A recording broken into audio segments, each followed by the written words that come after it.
Të nderuar teleshikues, përshëndetje. Unë jam Roland Qafoku dhe ky është emisioni Dekalog.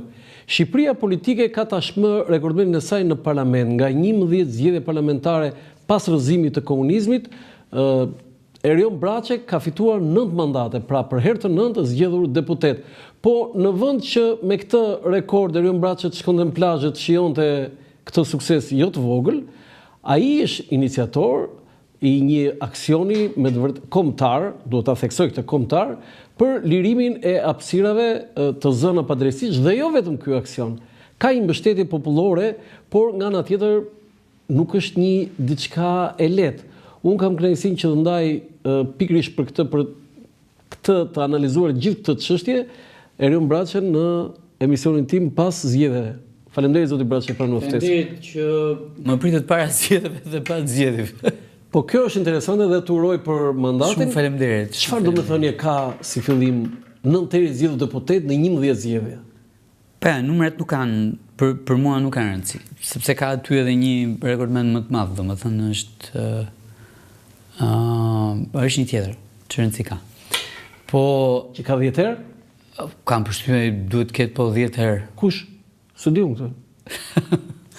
Ai që është më i vjetri. Sot në parlament. Jo, se Berisha nuk ka qenë në 96-ën, Berisha nuk është zgjedhur. Se ishte president. Po, është bërë në 97-ën. Ka humbur vetëm një herë, nga 11 ka vetëm një mungesë. Do të Berisha është për do të ke pasë betejën me Berishën për rekordin. Unë betej me të, jo. Këtë doja të thoja që numrat nuk kanë rëndësi në këtë histori. E rëndësishme është e para mbi të gjitha ta mendosh si punë dhe e dyta që është po kaq e rëndësishme ti jesh përgjigjur punës së deputetit nga dita e parë deri në fund të asaj legjislature apo atij mandati e pastaj me radhë deri tek i 9-ti. Unë shpresoj shumë që njerëzit të kenë vëmendje jo numrin e mandateve, por të kenë vëmendje punët e bëra. Kudo, në Berat, në Poliçan, pastaj në Kuçov, pastaj në Urvaj Gurore, pastaj në Lushnjë, Divjake dhe tani në Tiranë. Pra, njerëzit kenë fokus punën, jo numrat. Numrat pak rëndësi ka në këtë histori. Fitove mandatin e 9 për herë të 9. Pse nuk shkojmë në plazh? Unë të shoh rrugën e Tiranës, takojmë 100 herë bashkë. Po shkojmë në plazh, i bëj qef, i kri shijo mandatin. Po sepse ka marrë angazhime ndaj njerëzve. Sa kohë që ka marrë angazhime nga njerëzve, unë mendoj që çdo ditë është e vlefshme. Edhe ato ditë të plazhit janë të vlefshme, pa diskutim nga pikpamja shëndetësore etj. Borë bardh që nga. S'ke vajta si ditë në plazh?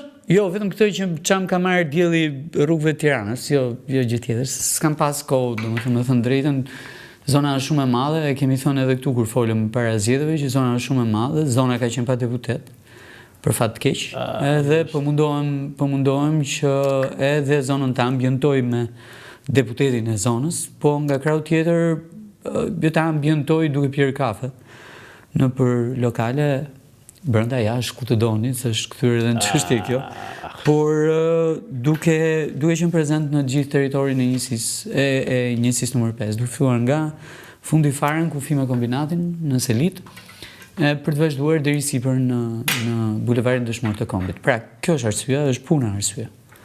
Tani, ajo më e rëndësishme dhe arsyeja pse unë u kam ftuar është aksioni për lirimin e hapësirave të zëna. Ishte iniciativa jote dhe meritën kryesore, unë kam thënë publikisht e them dhe këtu që e ke ti. Tani, çfarë po ndodh? Nuk besoj që është kështu. Ishte një nga çështjet që ne kemi diskutuar bashkërisht këtu dhe ishte një nga çështjet për të cilat unë kam folur jashtëzakonisht shumë gjatë fushatës elektorale. Unë nuk bëra fushat nëpër klube, Roland. Nuk i bëra takimet nëpër klube, nuk i bëra as me raki, as me Red Bull, as me ku diun çfarë janë këto pije të tjera kështu me radhë, jo nuk bëra. Bëra fushata, bëra të gjithë fushatën, çdo ditë fushatës e kam kaluar në ambiente publike. Që do të thotë, në sheshet mes pallateve.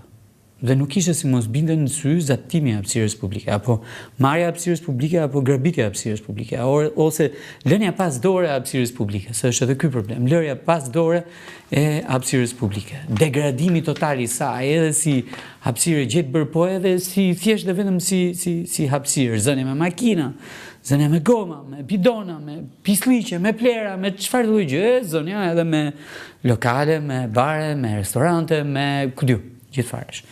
Dhe natyrisht, sa kohë që bëra fushat me këtë, po do t'i përgjigjesha kësaj edhe pas fushatës elektorale. Nuk ndodh shpesh që ato që i thuan fushat elektorale të vijojnë të kryen si punë edhe pas fushatës elektorale. Harrojnë, lihen, zbehen, tjetërsohen, ti bëhesh klient i atyre që kanë zëptuar punën publike dhe vihesh në këto sikleta. Unë nuk kam siklet. Unë nuk i kam hyrë kujt në klub. Ku pi kafe? Nuk i kam pirë, më fal. Nuk i kam pirë kafe me lekë tia dikujt. Nuk i kam marr para dikujt. As për tenda, as për hapësirën që ka zënë, as për kariget, as për tavolinat, as për asnjë gjë.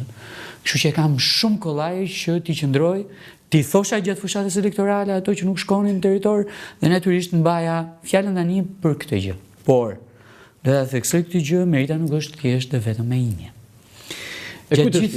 Ja do e them, gjatë gjithë fushatës, domethënë mbasëm unë jam bërë dhe i vizditshëm. Spari me Bashkinë e Tiranës. Sigur të bëheshin gjithë bezisur kështu si puna jote. Spari me Bashkinë e Tiranës.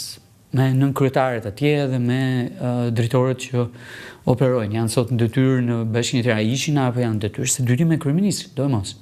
Sepse kur gjërat përmes Bashkisë Tiranës nuk lëviznin, kam qenë komunikim vazhdueshëm me të. Një pjesë u bën ca eksperimentet vogla gjatë fushatës, po unë nuk shija që kishte në një gatishmëri të madhe për të ndërhyrë gjatë fushatës pikërisht për të liruar hapësirën publike. E kishin me mua, apo e kishin me hapësirën publike, apo s'kishin besim, kjo është tjetër histori. Pra, nuk doni të ndihmonin mua, apo nuk doni ta bënin si punë, apo kishte gjëra të tjera në mes, është tjetër histori, po nuk eci. Gjatë fushatës elektorale ngeli në kufit që u insistua fort në këtë aspekt. Ama ndodhi një gjë shumë e rëndësishme, që nuk u zaptua më as 1 centimetër katror. Ndodhi që gjatë fushatës elektorale në pjesë tjera të territorit, zaptimi është masiv. Nuk ndodhi. Është industrial. Nuk ndodhi. Në njësi numër 5 jo. Nuk u zu gjë gjatë fushatës elektorale. Po si duket mjaftonin ato që ishin. Orland, unë që kam parë, ka pas sipërfaqe publike sa të duash në njësi numër 5, po nuk u zaptua më.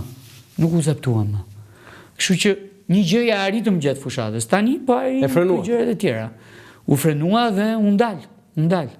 Ndërkohë që tani duhet të rikthejmë çdo metër katror si tani çfarë po ndodh? Unë tani po pyes njërin më kompetent, çfarë po ndodh? Në çfarë situatë është Tirana tani?